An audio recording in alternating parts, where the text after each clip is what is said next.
Hi everyone, it's Brad and Steph from the Bodysmith, and today we're going to talk to you a little bit about proper shoe selection for weight training. Now, most people typically train in cross trainers or a running shoe like this. Now, running shoes are great for running because all of this cushion helps absorb the shock or the impact from the ground, otherwise known as ground reactive forces. And when we utilize this for weightlifting, we're absorbing too much of those ground reaction forces. We actually want to utilize that to help us move the weight and lift it. So that can be a bad thing to wear running shoes. Yeah, and when weight training, you want to be very stable, especially around the ankle and foot. And as Steph was saying, there's a lot of cushion here.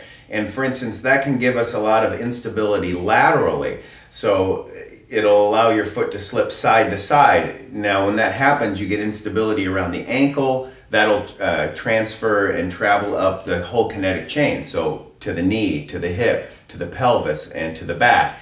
And when you're unstable in that kinetic chain, that can lead to a greater likelihood of injury as well.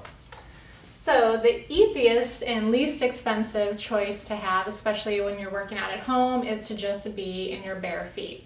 This way there's no cushion to absorb those ground reaction forces. You're also building the musculature within the foot and the ankle joints, and also building what's known as proprioceptive feedback, just building better balance and reaction to forces around you. Yes, and it's important to note that at home that'd be great. I wouldn't recommend working out in bare feet in most gyms. Go the antifungal route, and we have a few options for you. One of which is what I like, I work out in this a lot, is the Vibram 5-finger shoe. Now, as lovely and fashionable as this looks, it's great because it's basically like your barefoot, but yet there is some rubber, it is protective, it's very flexible. You can utilize these shoes for multiple activities. So you can use them to do Pilates, yoga, martial arts, anything of that nature. These are great for. And they're fairly inexpensive. They'll set you back about $80.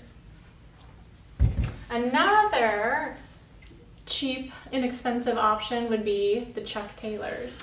Yeah, Converse, Chuck Taylors or All-Stars. These are nice because they have a very flat sole. There's not a lot of cushion. It's the closest thing probably to wearing a tennis shoe and still getting that feel of barefoot. You're not getting a lot of arch support or anything like that. It's going to be more natural to your foot. Good choice, about $40. And a final option, especially for those hardcore weightlifters. Yeah, this is an Olympic style weightlifting shoe.